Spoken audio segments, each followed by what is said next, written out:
Yes, so now some questions on lesson 20, one of the most important chapter, raising various questions and our desire to understand it properly, and my desire also to understand it and explain it properly. So over to you, your questions or just your thoughts. Go ahead, Mathieu, and then maybe Blessing right after.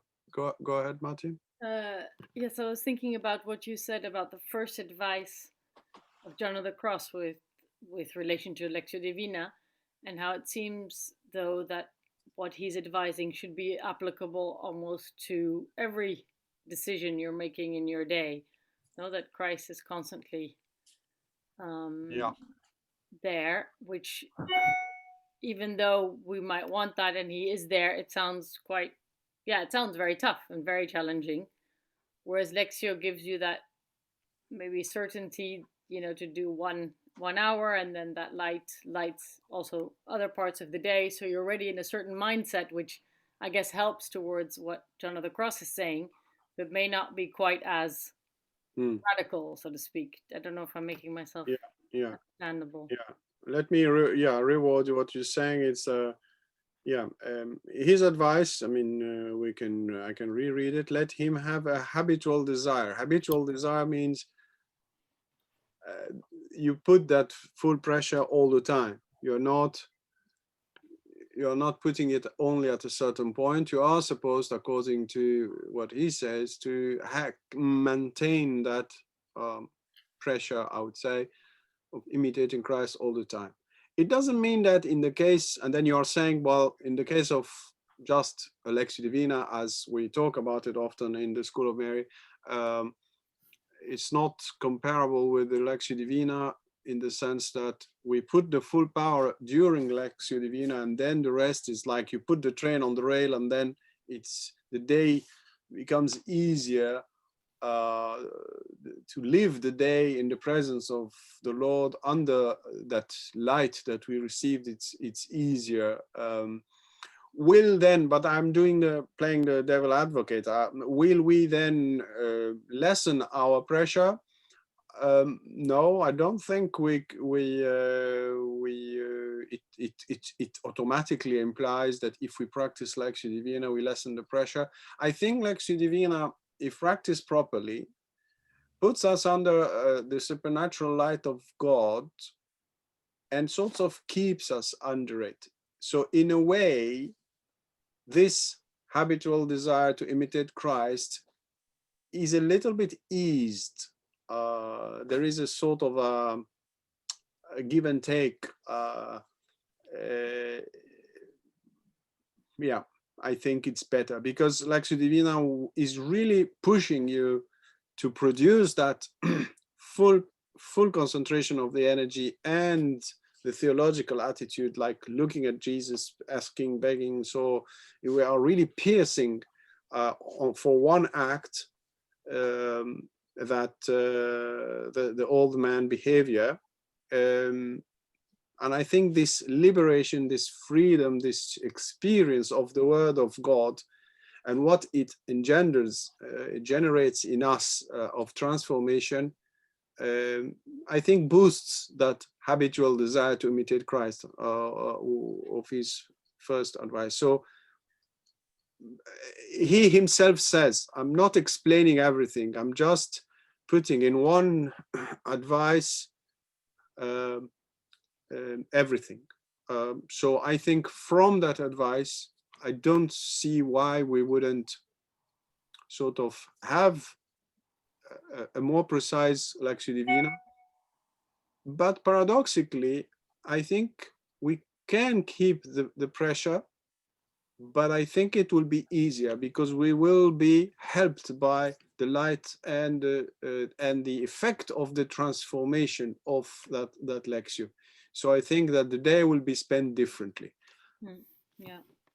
This is a modern conversation, and he writes 500 years ago. He didn't intend to address Lectio Divina, of course, so let us just have a bit of flexibility and in that. We are not going against what he says. On the contrary, and I think it's even offering a bit of extra help. He doesn't mention many things. He doesn't mention that if you put that habitual desire, that full pressure, that your prayer of the heart, contemplative prayer, will change. He says it between the lines. He said you will see the effects, but he's not having. He's not offering us a full study of the mechanism of interaction of his advice. He's just giving an advice. He's saying how to behave, put full pressure, trying to explain why, because of the passions, etc. But he didn't really enter deeply into that. I think only to a certain degree we can find some indications, and they are not necessarily Lectio Divina type ones, in Book 2 of Ascent of Mount Carmel. It's rather for the general attitude of for mental prayer, for contemplative prayer, prayer of the heart.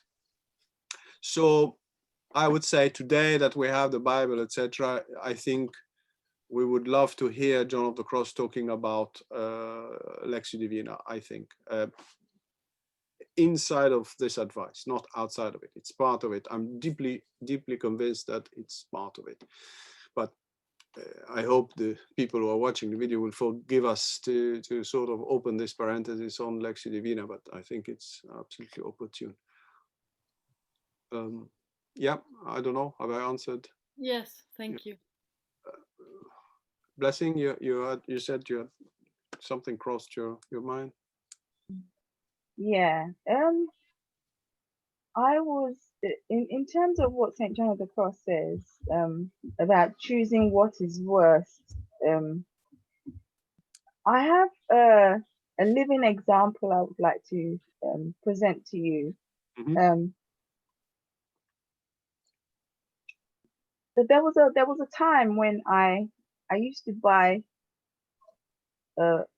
vacuum cleaners, cheap ones, just a few pounds, about £30 or so. And each time I bought one, it would break down within 3 months or so. And I found myself after the third vacuum cleaner, I was so frustrated. I said, I'm not buying these cheap vacuum cleaners anymore. And so I went up to a Dyson, one of the top ranges. And since then, I haven't bought a vacuum cleaner for 10 years, over 10 years now. You saved a lot So of money. I saved a lot of money. So, okay, where does St. John of the Cross sit in this? Because if he's saying choose the worst, I would have been buying vacuum cleaners every 3 months for 10 years. So how do we, if you're making the normal choices of every day, how do we overcome this?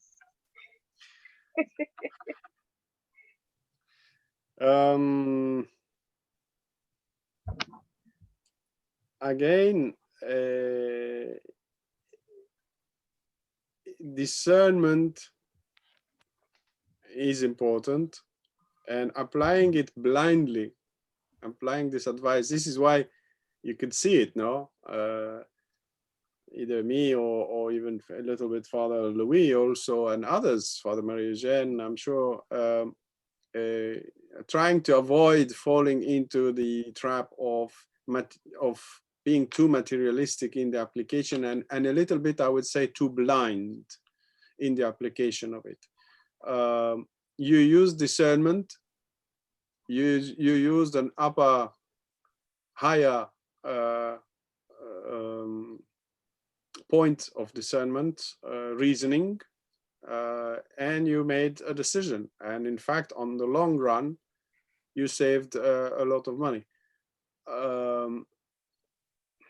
Does this mean we have to have a miserable life because we are Jesus followers? I think it's important to go for the challenge. I'm not answering directly your question now, but I'm talking in general. What would be then our choice? Would we change then what he says? I don't think so. We should change what he says, but I think we should go deep in what he says. this is why I think the drawing I made of the old man and the new man and explaining the meaning, why I should be inclined toward this, because what is it is happening in me?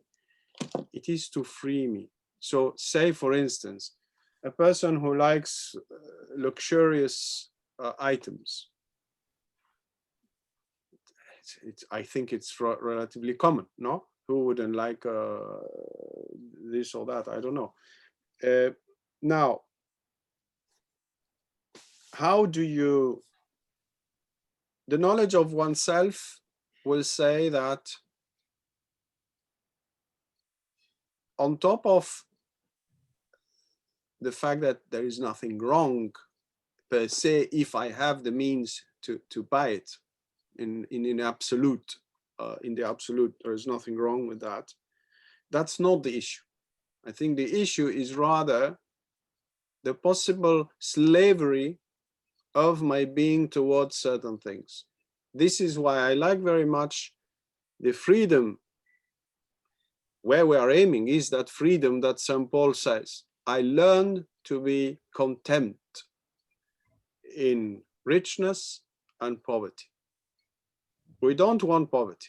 We don't wish poverty to any person.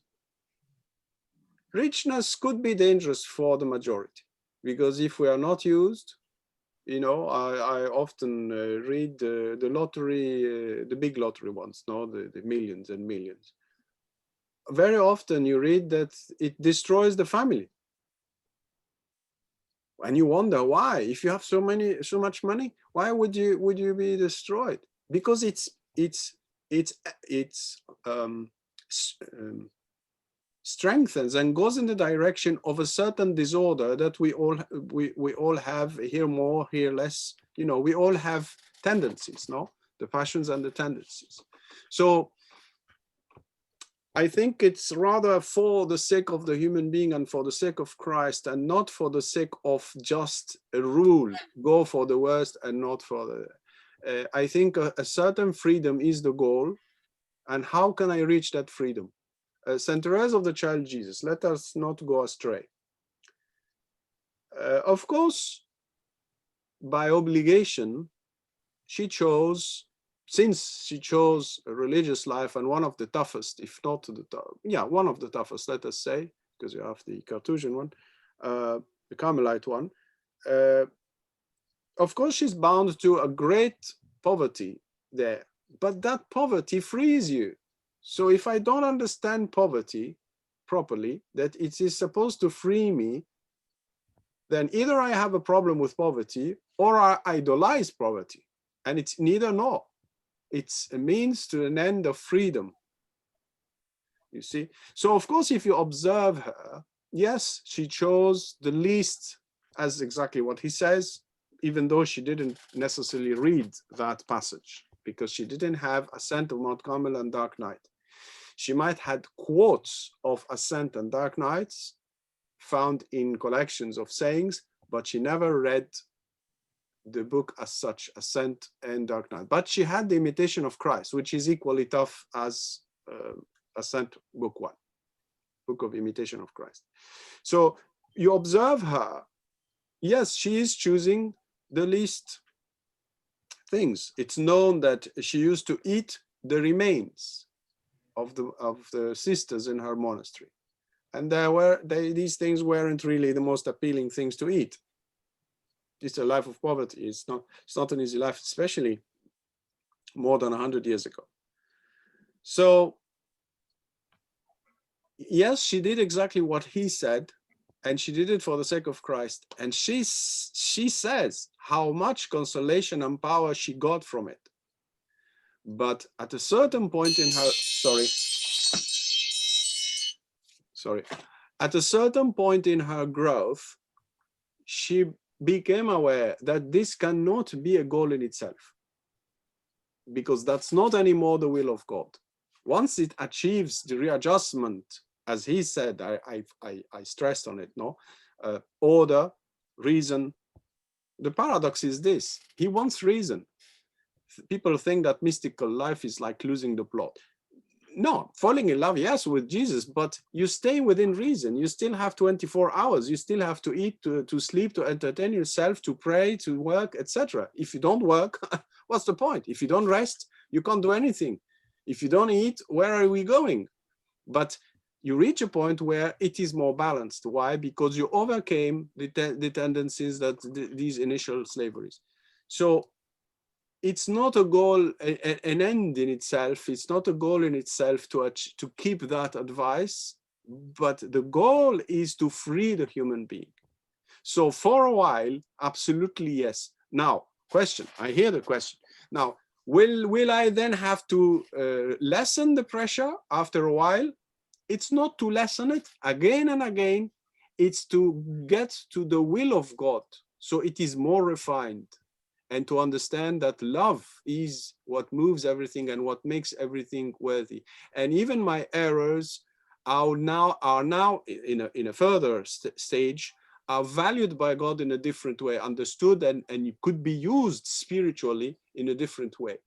Falling and making errors uh, can become combustible for the love of God. But this is a discovery that comes way after. You can't advise a person at that stage with give this advice to a person at that stage. It won't really help. So you see, I think the goal of the story, why these advice are there, is first and foremost the understanding of the human being. So coming back to this tendency, I like luxurious things. Yes, it's I may have this tendency, say, for instance, no, for the sake of it, doing what John of the Cross does, or I have a certain tendency, I don't know, I like food, or I like this or that pleasure. It's fine. We are human beings. We have these weaknesses. Okay. Now, if I focus on work on it for the sake of Christ, very quickly I can see what the change and the development in my life. That's the goal. And hopefully we reach that freedom and we can maintain it of St. Paul. I learned to live in poverty and I learned to live in richness. I am detached, but I'm not blind. I can always go backward or fall. So a certain prudence and keeping a certain pressure of balance is there.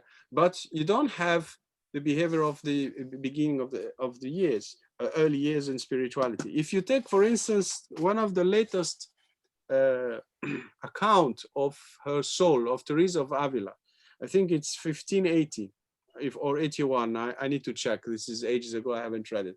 It's one of the last account of her soul to her confessor or spiritual director. It's very beautiful to read it because it's a person who we know technically that she's beyond the, she's not only united with God, but this many years went on after that spiritual marriage or in her life, no?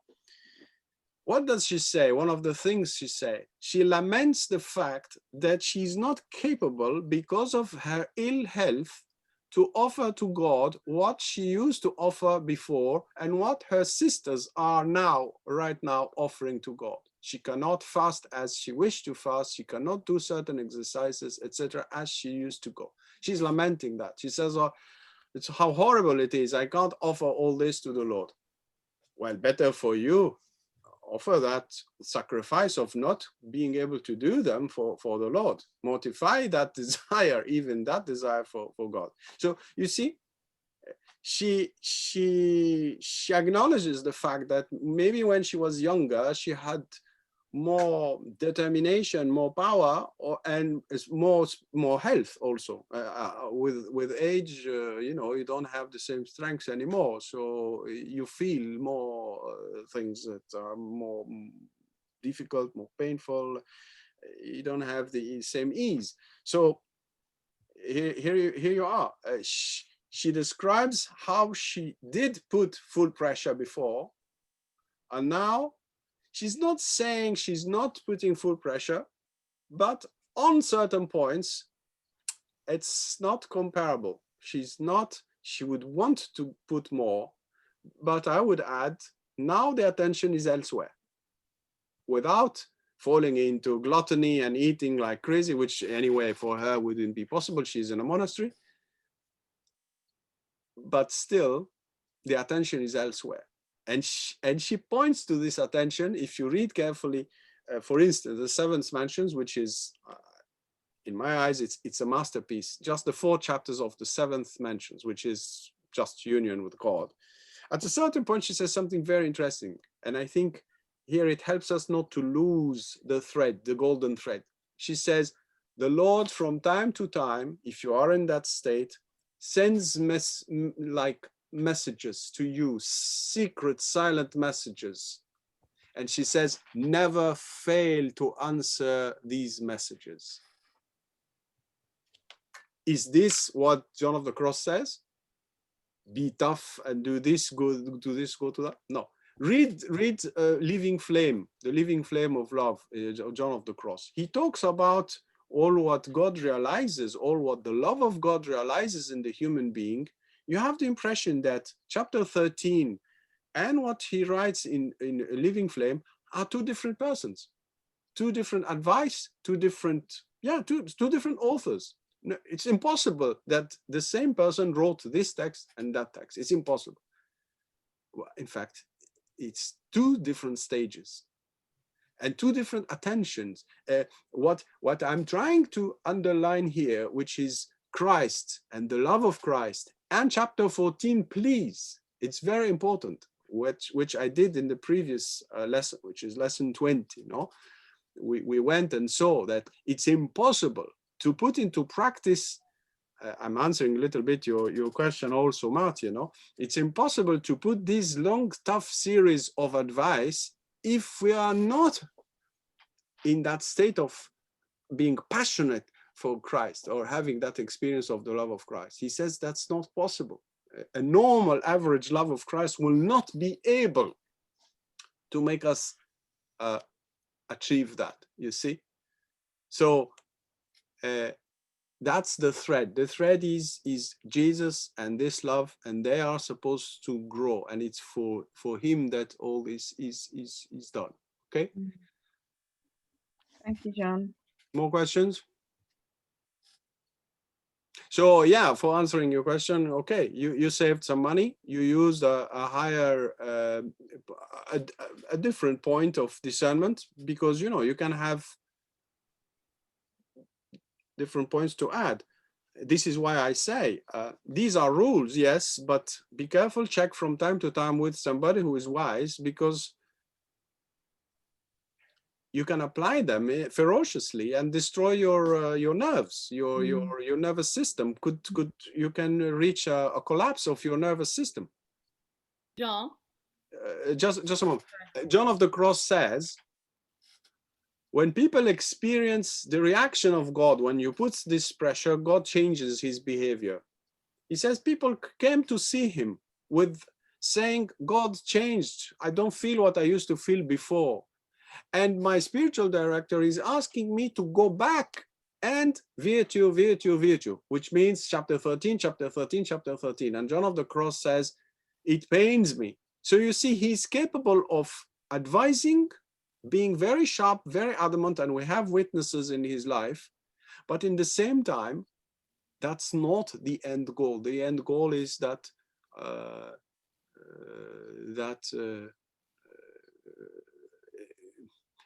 gentle breeze of the love of Jesus. You see what I'm trying to say? Yes, Matthew, sorry. Thank you. No, maybe I think you've probably already said it, but it's also, is he sort of leaning also on a certain elementary, I don't know, common sense, no? Which I guess Blessing did. At some point, you realize I'm spending money on something that's just going to break every time, and I might as well buy something better that will last me, because in the long run it will be better. So the end goal, no, having that, like you say, that goal in mind. It's a material question. We can't have a unique answer. No.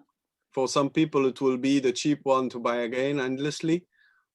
because maybe they don't have means, because maybe this is the way they see it. In the case of blessing, well, thank God you had the means, so you bought the better one that will not break, and in fact you saved life.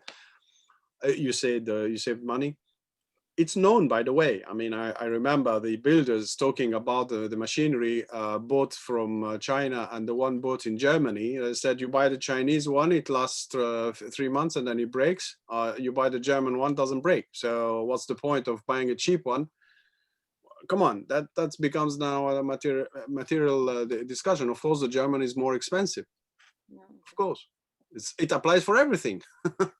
So, but let us not fall into that trap. Let us not. I was more thinking about the common sense element. You know, that's also part of our, when we, I guess, make decisions, no, in our discernment, that common sense. Yes, yes, Mati. But again, why all this is happening? It's to counter, to know ourselves, and to counter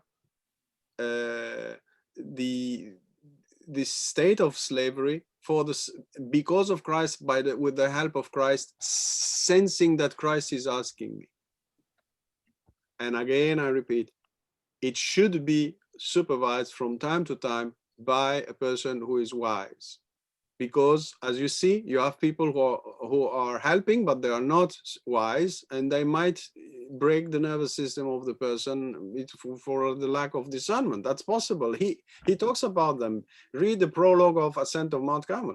He tells us the story of people coming to see him with the change. So what is the goal? The goal is not this. This is not a goal in itself. Christ is the goal, our transformation, purification, and bringing back some sense of order and freedom that will allow us even to love more Christ. Then, case by case, it could be very well discussed. It's not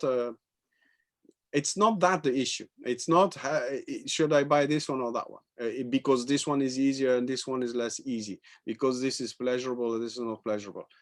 Well, I know myself. I know that, yes, maybe I would prefer this than that. But in the end of the day, even if you continue to buy the cheap one, are you loving Jesus? That's then the question. For which reason are you doing it? But then if you are beating yourself, which can happen, self-beating yourself, no, sort of a tendency, a masochist tendency, we can all have that, no? It depends on our education. If our parents were extremely tough with us, it leaves scars in us, and unknowingly, we might treat ourselves the way we were treated by our parents. We don't need the psychoanalysis for that. That's very, very easily observe. You can observe that very easily. You can see it very easily. So one needs to be a bit shrewd. Why am I doing this? Or even some people might criticize John of the Cross through that prism, saying, oh, look what he says, because in fact, we can explain this because he had a poor upbringing, and this explains that, and that's it. And you think that you understood everything. Well, in fact, you didn't understand anything. He could have had a very rich upbringing, but the advice would have been the same. So also we need to be careful, because we could have tendencies of like self-beating that exists. No, it's absolutely possible. So it's about self-knowledge, correcting the tendency. Saint Therese said, yeah, I prefer to stay with this sister because it's easier for me, but she chose the one that was very difficult for her to sit during recreation. No, Saint Therese of the Child Jesus. She said, well, here's an application. She chose to sit beside a sister that she barely can bear. So what is the result of that? I'm sure there is a spiritual experience here of seeing Christ in this person, having a different vision of the human being. Where if she, how do you say it in English? If she wouldn't have had this experience, where she, how do you say it? Where she, Francesca? if she hadn't have had this experience. Yeah, okay. I was thinking of where. Anyway, yeah, thank you. Then she would have missed a lot. She would have missed a spiritual dimension, and she would be still following in her love of the neighbor, her inclinations. So it's, is this really love? Did I come out of my old man? When you read Way of Perfection, the first part of it, the first half of uh, Way of Perfection is, in a way, Teresa of Avila's way of saying chapter 13, which is, you have three virtues that summarize the whole gospel. So instead of saying you have Christ and etc., she says Christ could be summarized in three virtues: love each other in the community; detachment from health, from possessions and everything; and what else? Humility. She says, I want you not to practice these virtues normally. No, I want you to practice them perfectly. And if you dig deep in her analysis, because it's a very refined analysis, you will discover exactly what exact analysis I made right now, which is showing the old man and the new man. She said the same thing. You can love your sister. It's easy to love the one you like. But when it's about the one that you don't like, it's difficult. Christ did the same, by the way. He said, love your enemy. He said, you don't have enemies. You see, you don't have enemies. So, but this is very challenging, because who loves his enemy? Who likes his enemy? Likes before loving, no? Who likes his enemy? Nobody likes. Instinctively, you don't like your enemy. Of course, in a community, you don't have enemies, but you have inclinations. So Teresa of Avila says no. So she's doing the same thing. She says, go against your tendency. Why? Because this will free you from the ways of the old man.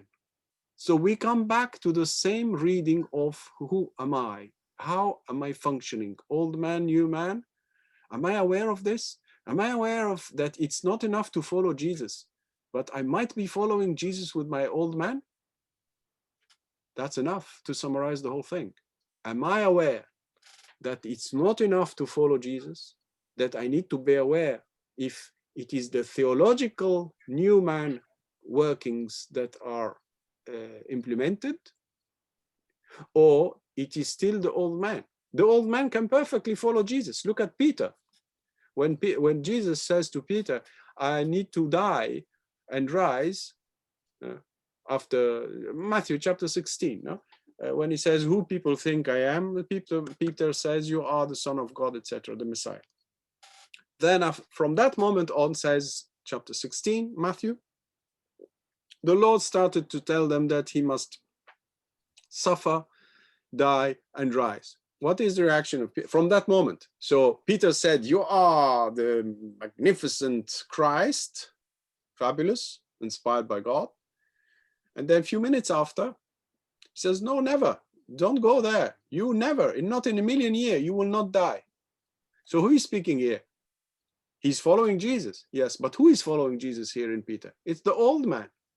The old man said no to that, you see? So that's, I think, the conclusion of the chapter. Following Jesus, we all agree. But John of the Cross says, I'm sorry, that's not enough. Check inside of you. What is moving you after Jesus? Is it are they your passions? So they make you be inclined toward easier things, accessible things. You're still putting service of Jesus, no? At the entrance of your own little flat, you say, service of Jesus. This is who I am doing, no? This is me, no? I'm serving Jesus. I love Jesus. I am consecrated to Jesus, whatever you want to call it, no? Service of Jesus. But in fact, it's the old man still following Jesus. So I think that's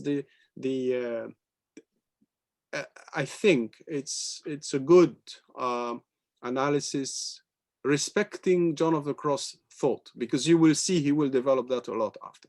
So that's not enough. The human modality, the human way will have to be divinized.